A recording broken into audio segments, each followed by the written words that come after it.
ভাই আসসালামু আলাইকুম, কেমন আছেন? ওয়ালাইকুম সালাম। আমি ভালো আছি, আপনি ভালো আছেন? জি ভাইয়া আছি। কই যাচ্ছেন? ভাই একটু আদা খেতে আসছি। আচ্ছা, আদা খেতে কি ব্যাপার? এখানে তো অনেক সুন্দর আদা হয়েছে দেখি। আল্লাহ রহমত, আদা খুব ভালো হচ্ছে। আদায় আমি 60 বছর হিসেবে কলা লাগাচ্ছি। বাহ, চমৎকার। এখানে দেখতেছি আদার গাছও যেমন কলার গাছও তেমন। হ্যাঁ, হ্যাঁ, তো ভাই আপনার সাথে একটু কথা বলি। হ্যাঁ, ভাই বলেন। তো এখানে কি পরিমাণ জমিতে আদা রোপণ করছেন? আমার এই জমিটার পরিমাণ হচ্ছে 1 বিঘা, অর্থাৎ 33 শতাংশ। আচ্ছা, একটু আমরা দাঁড়াই কথা বলতাম। হ্যাঁ, ও, অনেক বড় দেখি। হ্যাঁ, বলেন। তো এখানে হচ্ছে 33 শতাংশ জমিতে নাকি? না, কতটুকু বললেন? 33 শতাংশ, 1 বিঘা। 1 বিঘা, আচ্ছা। তো এই আদাগুলো আগে রোপণ করছেন না কলা আগে রোপণ করছেন? আদা আগে রোপণ করছি। আদা রোপণ করার কতদিন হচ্ছে? আদা রোপণ করার প্রায় 9 মাস প্লাস। 9 মাস। আর কলাগুলো? কলা 7 মাসের মতো হয়েছে। 7 মাস। 2 মাস আগে আদা লাগাচ্ছি। আচ্ছা, এই ক্ষেত্রে জমির কোনো সমস্যা হয় না? না, আপাতত তো ওই ধরনের কোনো সমস্যা দেখতেছি না। তাই? জি। আচ্ছা, এটা হচ্ছে কি যে আমরা যতটুকু জানি যে আদাটা হচ্ছে ছায়। কলার যদি ছায়াটা পড়ে খুব একটা তো সমস্যা হওয়ার কথা না। না, এখানে আদা কোন জাতটা রোপণ করেছেন? এটা আমার দেশীয় জাত। হুম। দেশীয় জাত আদা আমি লাগাইছি। আচ্ছা, কি পরিমাণ আদা রোপণ করা আছে এখানে? এখানে 33 শতাংশ জমিতে প্রায় 150 কেজি আদা রোপণ করছি। 150 কেজি আদা রোপণ করছেন। জি। আর কলার গাছ কতগুলো রয়েছে? কলার গাছ আছে আমার 350, 350। 350। জি। আচ্ছা, এখানে কলার কোন জাতটা এটা? এটা দেশীয় মালভোগ কলা আমরা বলি। মালভোগ কলা। জি। এটার এখনো তো ফুল আসা শুরু হয়নি। তো এই কলারগুলোর মোটামুটি স্থায়িত্বকাল কিরকম হবে? হ্যাঁ, স্থায়িত্বকাল কলায় 1 বছর লাগে, হুম। শুরু থেকে শেষ পর্যন্ত। হুম। কিন্তু আমার এটাতে 1 বছর লাগবে না।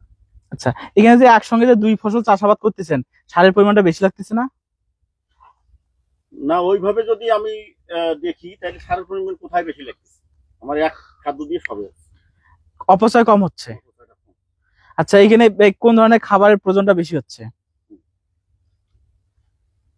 এখানে জৈব সারটা বেশি লাগে আর পিস। আচ্ছা। এই দুটোর উপরে লাগে। আর তাছাড়া ইউরিয়া বা অন্য সার এখানে দিলে আদার পচে যাবে। আচ্ছা, সেক্ষেত্রে ওগুলো কম ব্যবহার করি। তাই? তো যখন মাটি প্রস্তুত করছেন তখন এটা আসলে কিভাবে করে নিতেছেন? এখানে দেখতেছি যে ড্রেনও ব্যবস্থা করছেন, আবার এখানে হচ্ছে আদার জন্য আবার আহ উঁচু যে ইয়েটা থাকে ওটাও করছেন। তো এই টলারিং প্রক্রিয়াটা, যেটাকে বলে। হ্যাঁ টলারিং যেটা বলা হয়, এটা আসলে একটু সিস্টেমটা আমাদের একটু বলবেন দর্শকদের জন্য। হ্যাঁ, প্রথমে আমি আহ, আদা লাগার টাইমে এখানে যে আমাদের এলাকায় টলি বলে, আচ্ছা। 1 বিঘা জমির জন্য আমি 10 টলি সার প্রস্তুত করছি, জৈব হুম। সার। হুম। করার পরে চাষ দেওয়ার পরে আপনার কীটনাশক, দানাদার বীজ সহ হুম। সকল ধরনের সার দিয়ে কমপক্ষে 15 দিন আমি এই জমিটাতে তো আসার জন্য ফেলে রাখছিলাম। আচ্ছা। রাখার পরে যখন জমিটা প্রস্তুত হয়ে গেছে তখন আমি আদা লাগাইছি। আচ্ছা। অর্থাৎ বৈশাখের শেষে, জ্যৈষ্ঠের শুরু, হুম। ওই টাইমে আমি আদা লাগাইছি। এখানে তো মোটামুটি খরচের পরিমাণটা কিরকম হয় এরকম জমিতে A to Z? আপনার 1 বিঘা জমিতে যদি আমরা বীজ না কিনি, যদি বাড়ির বীজ হয়, হুম। সেক্ষেত্রে 80 থেকে 85 হাজার টাকা আপনার ব্যয় হবে আচ্ছা। 1 বিঘা জমিতে। আর যদি আমরা বাজার থেকে চারা কিনি, আদার বীজ যেটাকে বলি, তাহলে 1.5 লাখের কাছাকাছি চলে যায়। এখানে চারাগুলো, কলার চারা যেগুলো? কলার চারা আমার এগুলো বাড়ির, আমি অন্য জমিতে লাগাছিলাম। সেক্ষেত্রে আমার এখানে পয়সা লাগেনি, শুধু লেবার খরচটা লাগছে। এখন শিডিউল স্প্রে এগুলো কি কি করতে হচ্ছে?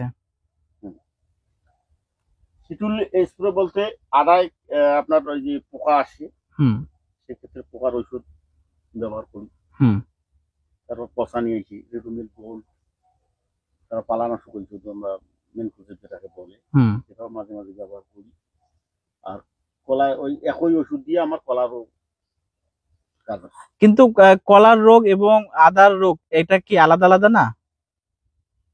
আলাদা আলাদা হইলেও একটা ওষুধ দিয়ে তো অনেক রোগ সারে। আচ্ছা। ধরেন তিল, হ্যাঁ। তিল তো শুধু আদার জন্যই না, কলারও রোগ সারে, আপনার হলুদের রোগ সারে, মানে প্রত্যেকটা ফসলের জন্য ব্যবহার হয়। আচ্ছা। এই এক ওষুধ দিয়ে সব কাজ আমার। আচ্ছা, তাহলে এটার জন্য আলাদা আলাদা ব্যবহার করার প্রয়োজন হচ্ছে না। না, দেখা যাচ্ছে যে কলা আলাদা জমিতে রোপণ করতে গেলে সেখানেও জমির প্রয়োজন বেশি হতো, আদার জন্য আলাদা জমি রোপণ বেশি হতো। তো সেক্ষেত্রে ওই দিক দিয়ে যেমন খরচটা কমছে, ওষুধের দিক দিয়েও খরচটা কমছে। একদম। এবং সেচের যে বিষয়টা আছে, এই সেচের জন্য কি কোনো অসুবিধা হচ্ছে? না, কেন অসুবিধা হবে? আমার ড্রেন করা আছে, ড্রেনিং ব্যবস্থা, হুম। আমি ড্রেনটা ভরাট করে দিলাম। কলা জমিতে মোটামুটি নাকি একটু পানি বেশি লাগে, হ্যাঁ, ওই ড্রেন আছে, সবই আছে। আর সেই অতিরিক্ত পানি দিয়ে তো আর আদার জমিতে কোনো আদার ইফেক্ট পড়তেছে না। না, যদি হ্যাঁ বর্ষাকালে যদি অতিরিক্ত পানি, জলাবদ্ধতা যেটাকে বলি আমরা, হ্যাঁ। সেক্ষেত্রে ক্ষতি হয়, কিন্তু আমার এগুলো উঁচু জমি তো, হুম। ওই ধরনের কোনো ফেস করিনি। আদাটা মোটামুটি আর কতদিনের মধ্যে হারভেস্ট করতে পারবেন? হ্যাঁ, আদার বয়স মোটামুটি হয়ে গেছে, হুম। এখন তোলার একটা খুব টাইম চলে এসছে। আচ্ছা। কিন্তু আমার গাছ এখন পর্যন্ত যে সুস্থ সবল আছে, হ্যাঁ। আপনাকে যে দেখাইতে আমি চাচ্ছি, হ্যাঁ। ওই গাছ যে আমার সুস্থ আছে, হুম। অন্যদের গাছ কিন্তু ভাই ঢলি করছে। আচ্ছা। এই ডিসেম্বর বা জানুয়ারি এর মধ্যেই আদা হারভেস্ট করার একটা খুব টাইম। আচ্ছা। কিন্তু আমার মনে হচ্ছে আরো 1 ডিসেম্বর গেলেও আদার গাছ আমার ঠিক আছে। সেটা দেখতেছি যে আদার গাছের যে কোয়ালিটি ওটা অনেক সুন্দর আমরা দেখতে পাচ্ছি। মোটামুটি এখান থেকে সবকিছু মিলে ফসল যদি আমরা হারভেস্ট করতে চাই, কিরকম আসলে বাজার মূল্য পাওয়া যেতে পারে একটা আইডিয়া নিচ্ছিলাম। আমার 1 বিঘা জমিতে যদি 3 টন অর্থাৎ 3000 কেজি আদা আসে, হুম। তাহলে আমি একটা মোটামুটি টাকা সম্ভাবনা আছে। তারপর বাজার মূল্য 12 থেকে 14,000। হুম। কিন্তু যখন আমরা বীজ হিসেবে বিক্রি করবো, 30, 35, 40,000 টাকা পর্যন্ত আমরা বীজ বিক্রি করতে পারবো। এটা কিন্তু মূলত আমি বীজের জন্য আর কি করছি। আচ্ছা। সেক্ষেত্রে যদি 30 ব্যাগ হয়, হুম। যদি 30,000 টাকাও হয়, হুম। 30 গুণন 30, 8 থেকে 9 লাখ টাকা এখানে স্বপ্ন হবে। আচ্ছা, আদাতে আপনার 9 লক্ষ টাকা আসতেছে, এবং কলার ক্ষেত্রে? কলার ক্ষেত্রে একটা করে ইয়া মোচা যে কলা বের হবে, আমরা 600 টাকা গতবার বিক্রি করছি হুম। 1 পিস। সেক্ষেত্রে এখানে 350 চারা আমার আছে। হ্যাঁ। তাহলে আমি 600 টাকা যদিও ধরি, 350 টাকা হইলে 100 আসতেছে আপনার 60,000। তাহলে 350 চারার দাম কত? আমরা ওখানে 1,80,000 টাকা, এই পাশে 9 লক্ষ টাকা আমরা যদি ধরি, প্রায় 10 থেকে 10.5 লক্ষ টাকার আপনার এখানে আবাদ হচ্ছে। তো সেক্ষেত্রে আপনার 50,000 টাকা মনে হয় খরচের পরিমাণটা যদি আমরা দেখি, সবকিছু বাড়ি থাকার কারণে 50,000 টাকা আপনার খরচ যাচ্ছে না। জি। এবং আমরা যদি বাড়ি যদি না হতো, তাহলে তারপরও যদি এগুলো কিনতে যেতাম, সেক্ষেত্রে আমাদের সবকিছু মিলে 1.5 লাখ টাকা। 1.5 লাখ টাকা। তো 1.5 লাখ টাকা আমরা সবকিছু মিলে যদি 1.5 লাখ টাকা খরচ করি, আমরা এখান থেকে যদি 10 লাখ 10.5 লাখ টাকার স্বপ্ন দেখি, তাহলে আমরা এইভাবে চাষাবাদ না করে আমরা এখন আদিম ভাবে চাষাবাদ করি, এটাই আমাদের কৃষকের কাছে প্রশ্ন এখনো কৃষকরা পড়ে আছে। কিন্তু এই মডার্ন যুগ হওয়ার কারণে হুম। ওরা এইটাকে ফলো করতেছে না, মডার্নটাকে ফলো করতেছে না। আপডেট যে এই যে দেখেন আপনাকে মানে বাড়ি আর কি বলবো, আপনি তো নিজেই দেখতেছেন হ্যাঁ, কি অবস্থা। সেটাই। তো আসলে আপনার যারা নতুন চাষাবাদ করতে চাচ্ছে, কিংবা যারা ওল্ড পদ্ধতিতে চাষাবাদ করতেছে, তাদের উদ্দেশ্যে আপনার আসলে কি বলা থাকবে? হ্যাঁ, যারা ওই মান্নাতা আমলের পূর্ব কৃষি ধরি আছে, হুম। তাদের ক্ষেত্রে আমি বলতে চাচ্ছি হুম। যে ওইটা বাদ দেওয়ার জন্য। হ্যাঁ। ওই মান্নাতা আমলের পূর্ব কৃষিতে বাদ দিয়ে হুম। কৃষি গবেষণা আছে, আমাদের কৃষি সম্প্রসারণ বিভাগ আছে। হুম। আমরা এখন অনেক দূর আগে। হুম। আমরা চাইলে এখনই যদি এসো কিংবা উপজেলা কৃষি সম্প্রসারণ বিভাগের সঙ্গে যোগাযোগ করি, তাইলে এখনই চলে আসবে, ওরা একে প্রস্তুত আসার জন্য আপনাকে সার্বিক সহযোগিতা প্রদানের জন্য। হ্যাঁ, কিন্তু আমরা তো নিচ্ছি না, তাদের সহযোগিতা নিচ্ছি না। আমরা নিচ্ছি না। হুম। আমরা বা কি মনে করতেছি, হুম। কিন্তু আমার মনে হয় যে নেওয়া খুব জরুরি, তাহলে ওরা অবশ্যই উপকৃত হবে। সেটাই। হ্যাঁ, এই যে আপনাকে কি আর বলবো। হুম। না, আপনার এই জমিতে এসে অনেক ভালো লাগলো, সবকিছু ঘুরে ঘুরে দেখালেন যে না আসলে আমাদের এভাবেই আসলে আহ কৃষিটাকে বেছে নেওয়া উচিত। এই যে আদার জমিতে আমি পেঁপে লাগাইছি 2-4টা গাছ। হ্যাঁ, আমার বাইরের চাহিদা কিন্তু ভাই খুব, মানে খাচ্ছি খুব। খাচ্ছেন, আপনাকে অন্তত এই ফলটা কিনে খেতে হচ্ছে না। না, আমি করলে লাগাচ্ছি আদার ইয়াতে, ওই যে করলের গাছ। হ্যাঁ। হ্যাঁ। তারপর এখানে আমার ওই যে কচু আছে, মানে আমরা আড়াই কই, হুম। 20 যেটাকে বলে, হুম। সেটা আমরা খুব সুস্বাদু একটা জিনিস আমরা খাচ্ছি। তাহলে একটা আদার ফসলে 12 থেকে 13 আইটেমের সবজি উৎপাদন করা সম্ভব। সেটাই, বরং আমরা ফেলায় রাখছি অবহেলিত। অবহেলিত। হ্যাঁ। আর পাশে ওপাশে আবার হলুদও চাষ করেছেন। হ্যাঁ, হলুদ চাষ করছি না। হুম। আদা বাড়ির কর্নার দিয়া বাড়ির তো আমার হলুদ লাগবে। হ্যাঁ। বাড়ির চাইতে মিটিয়েও আশা করতেছি যে আমি 20-22 হাজার টাকা কর্নারের সাইড দিয়ে যেটা একটা আড্ডা লাগাইছি সেটা আমি পাবো। তার মানে এই তোলা খরচটা আমার ওখান থেকে আর কি। হুম। আমি তো বুঝতে পারছি বিষয়টা। আসলে আমি এসব ভাই তথা আমাদের এলাকা বা যারা আদা চাষ করতে চায়, আগ্রহ প্রকাশ করতেছে, তাদের উদ্দেশ্যে আমি বলতে চাচ্ছি যে খরগোশ কৃষিটাকে বাদ দিতে হবে।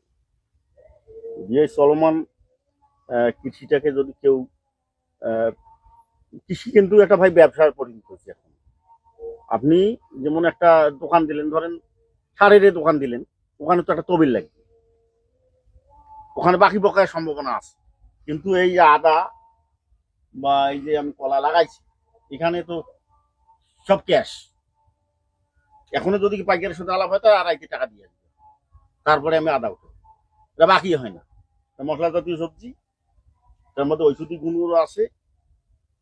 তাছাড়া সকালে উঠিয়ে যদি আদা চা খাই, শরীরটা তো আমার এমনি সতেজতা তৈরি হয়, সেটাই। তাই না?